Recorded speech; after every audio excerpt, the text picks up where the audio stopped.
नमस्कार दोस्तों, युवा स्टडी मंच पर आपका स्वागत है। मैं आज आपके लिए इतिहास विषय से मध्य प्रदेश के इतिहास से कुछ महत्वपूर्ण प्रश्न लेकर आया हूँ। बहुविकल्पीय ऑब्जेक्टिव प्रश्न लेकर आया हूँ जो पूर्व में कई एग्जामों में पूछे जा चुके हैं और आगे आने वाले एग्जामों में भी पूछे जाने की पूरी संभावना है। तो आइए मेरे साथ आप रिवीजन भी करिए और इनको सोल्व करते हुए चलिए। तो पहला प्रश्न है, कौन सा राजवंश मध्य प्रदेश से संबंधित है? ठीक है दोस्तों, कौन सा राजवंश मध्य प्रदेश से संबंधित है? तो इसका राइट ऑप्शन है कलचुरी, ऑप्शन ए। कलचुरी मध्य प्रदेश से संबंधित राजवंश है। बाकी प्रतिहार, चालुक्य और काकतीय ये मध्य प्रदेश से संबंधित नहीं है। आगे देखते हैं, किस वंश ने ओरछा को बुंदेलखंड की राजधानी बनाया? तो किस वंश के शासकों ने ओरछा को बुंदेलखंड की राजधानी बनाया? तो ऑप्शन ए बुंदेला। बुंदेला शासकों ने बुंदेलखंड को ओरछा की राजधानी बनाया। ओरछा को बुंदेलखंड की राजधानी बनाया। ठीक है, आगे देखते हैं, ग्वालियर राज्य की स्थापना किसने की थी? ग्वालियर राज्य की स्थापना किसने की थी? माधवराव सिंधिया, बाजीराव सिंधिया, सी महादाजी सिंधिया, डी जीवाजीराव सिंधिया। तो इसका राइट ऑप्शन है ऑप्शन सी महादाजी सिंधिया। महादाजी सिंधिया ने ग्वालियर राजवंश की स्थापना की थी। मंडला राजधानी थी, मंडला किसकी राजधानी थी? तो मंडला दोस्तों ऑप्शन सी गोंड शासकों की राजधानी थी। मंडला गोंड शासकों की राजधानी थी। आगे बढ़ते हैं, मांडू निम्नलिखित में से किससे संबंधित है? तो मांडू बाज बहादुर रानी रूपवती की प्रणय स्थली के रूप में जाना जाता है और मध्य प्रदेश के धार जिले में स्थित है। जिसका ऑप्शन होगा ऑप्शन बी, मांडू रानी रूपवती से संबंधित है।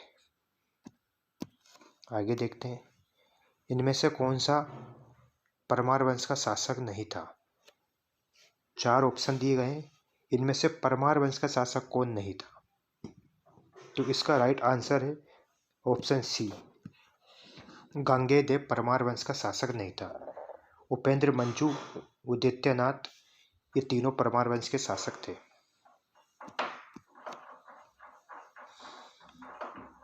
दंगदेव किस वंश का शासक था?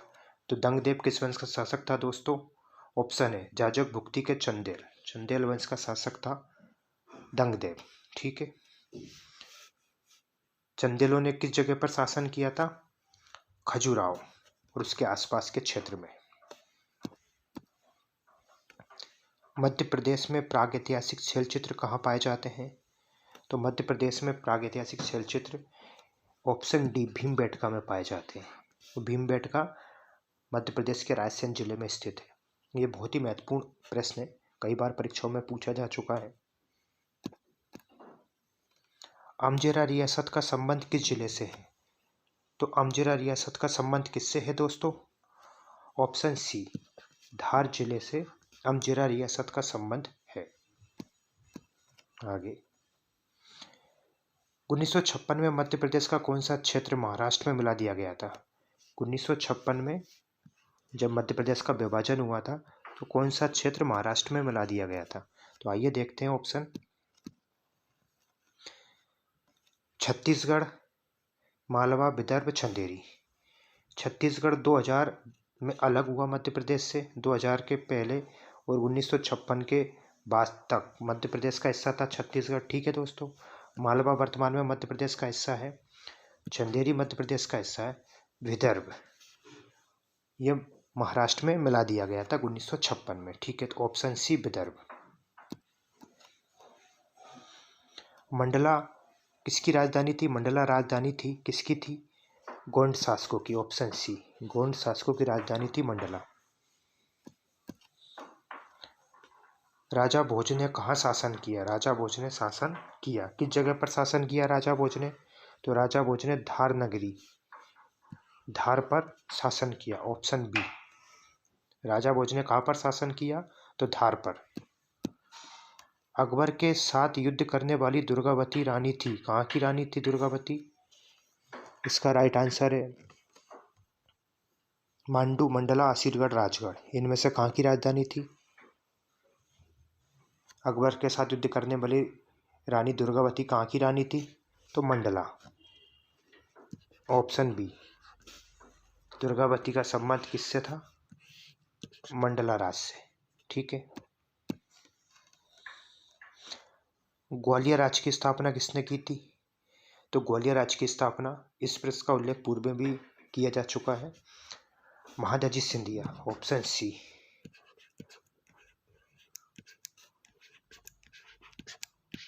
महादजी सिंधिया जी ने ग्वालियर राजवंश की स्थापना की थी। ठीक है। मध्य प्रदेश में अवंती किसे कहा जाता है? बहुत ही सरल और महत्वपूर्ण प्रश्न है। अवंतिका या अवंती किसे कहा जाता है मध्य प्रदेश में? ऑप्शन ए, उज्जैन को। उज्जैन का प्राचीन नाम अवंती था। जिब्राल्टर ऑफ इंडिया किस दुर्ग को कहा जाता है? जिब्राल्टर ऑफ इंडिया किस दुर्ग को कहा जाता है, यानी किलों का रत्न किस दुर्ग को कहा जाता है दोस्तों? ऑप्शन सी, ग्वालियर के दुर्ग को या ग्वालियर के किले को जिब्राल्टर ऑफ इंडिया कहा जाता है।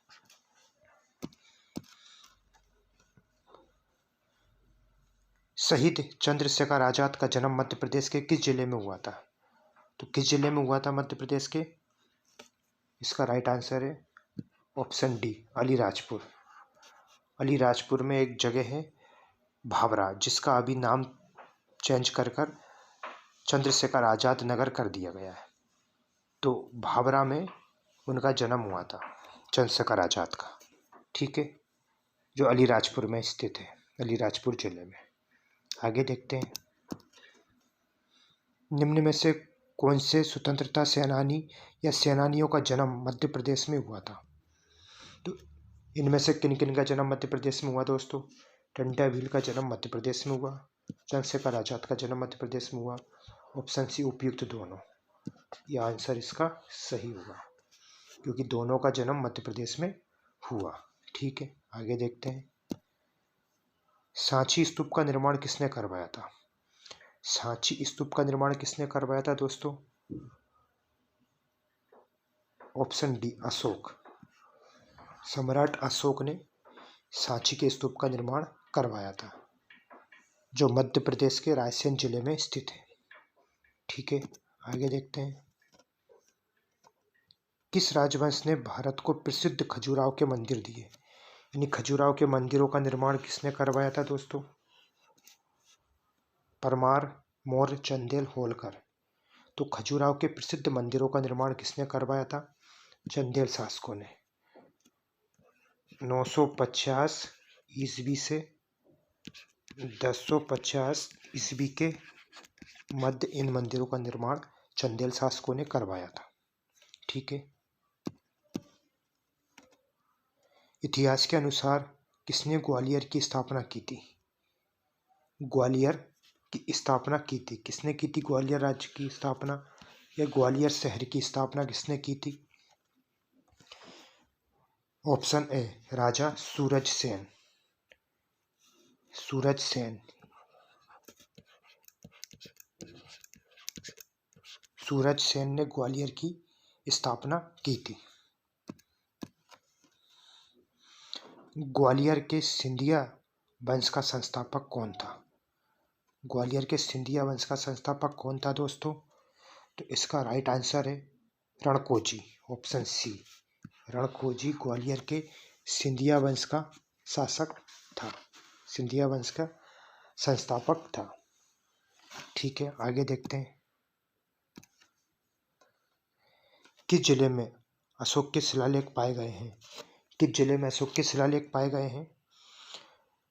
इसका राइट आंसर है दतिया। दतिया जिले में अशोक के शिलालेख पाए गए हैं।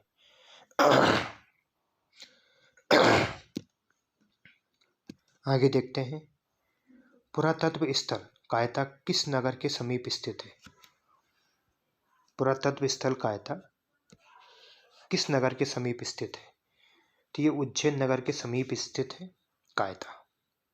ठीक है दोस्तों, आगे देखते हैं, किस राजा ने उज्जैन में जंतर मंतर वेधशाला का निर्माण करवाया था? तो किसने उज्जैन में जंतर मंतर वेधशाला का निर्माण करवाया था? सवाई राजा जय सिंह ने उज्जैन में जंतर मंतर वेधशाला का निर्माण करवाया था। आगे देखते हैं। मौर्य काल में मालवा का पश्चिमी भाग अवंतिका कहलाता था, जिसकी राजधानी उज्जैन थी, तथा पूर्वी भाग अंकराग कहलाता था, जिसकी राजधानी क्या थी? ठीक है, पश्चिमी भाग अवंतिका कहलाता था, जिसकी राजधानी उज्जैन थी, और पूर्वी भाग अंकरा कहलाता था, जिसकी राजधानी क्या थी? तो इसकी राजधानी थी ऑप्शन ए विदिशा। यानी पूर्वी भाग जो मौर्य काल में मालवा का पूर्वी भाग अंकरा कहलाता था, इसकी राजधानी विदिशा थी। ठीक है, आगे देखते हैं। रानी अवंती बाई का संबंध कहाँ से है? रानी अवंती बाई का संबंध कहाँ से है? इनका संबंध था ऑप्शन बी रामगढ़ मंडला, रामगढ़ की रियासत। इन्होंने भी अपनी रियासत में झांसी की रानी की तरह की भूमिका निभाई, रानी अवंतिका बाई ने। ठीक है, 1857 के विद्रोह में सक्रिय रूप से भाग लेने वाली जनजाति कौन सी थी? 1857 के विद्रोह में कौन सी जनजाति ने सक्रिय रूप से भाग लिया? तो भील जनजाति ने दोस्तों सक्रिय रूप से आज़ादी की लड़ाई में या 1857 की क्रांति में भाग लिया। और भीलों में जो जननायक थे या इनको एकत्रित करने वाले थे वो थे टंट्या भील, टंट्या मामा। ठीक है, जिनके सम्मान में अभी हाल ही में मध्य प्रदेश सरकार ने गौरव दिवस मनाने की घोषणा की है, टंट्या भील के सम्मान में। और आज़ादी में भील जनजाति के योगदान को देखते हुए गौरव दिवस मनाने की घोषणा मध्य प्रदेश सरकार ने अभी हाल ही में की है। आगे देखते हैं। निम्न में से कौन सा शहर कभी परमार राजाओं की राजधानी हुआ करता था? यानी परमार वंश की राजधानी कौन सा शहर था? तो आइए दोस्तों देखते हैं। धार, ऑप्शन बी, धार नगरी परमार वंश के राजाओं की राजधानी हुआ करती थी। मध्य प्रदेश में 1857 का स्वतंत्रता संग्राम कहाँ से शुरू हुआ था? 1857 का स्वतंत्रता संग्राम मध्य प्रदेश में कहाँ से शुरू हुआ था दोस्तों? नीमच छावनी से। ठीक है, नीमच छावनी से मध्य प्रदेश में 1857 के स्वतंत्रता संग्राम की शुरुआत मानी जाती है। तात्या टोपे को कहाँ फांसी हुई थी दोस्तों? तात्या टोपे को फांसी हुई थी ऑप्शन बी शिवपुरी। शिवपुरी में इनको फांसी दी गई थी 1858 को इनको फांसी दी गई थी।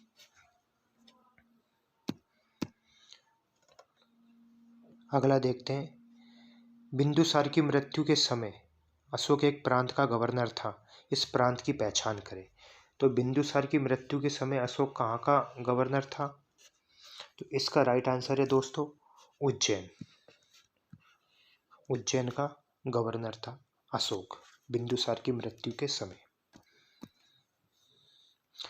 कौन से राजा ध्रुपद संगीत के संरक्षक माने जाते हैं?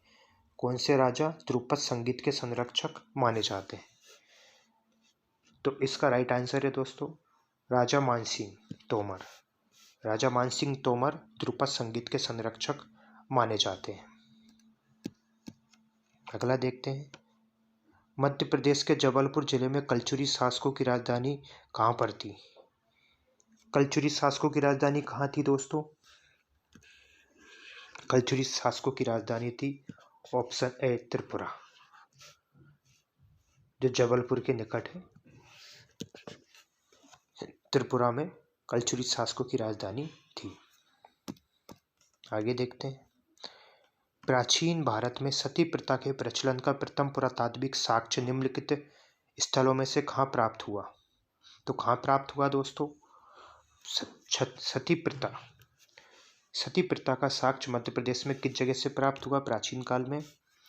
एरण जिले से। एरण जिले से सती प्रथा का उदाहरण देखने को मिलता है।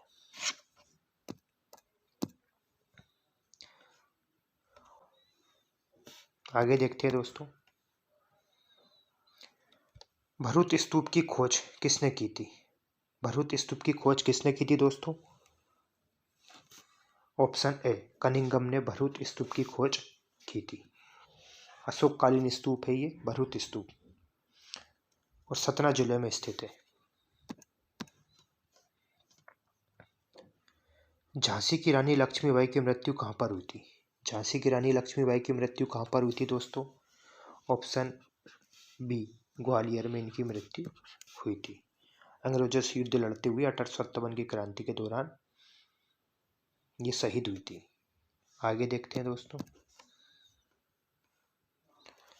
1993 में सुभाष चंद्र बोस की त्रिपुरी में कॉन्फ्रेंस का अध्यक्ष निर्वाचित किया गया। त्रिपुरी में कांग्रेस का अध्यक्ष निर्वाचित किया गया दोस्तों।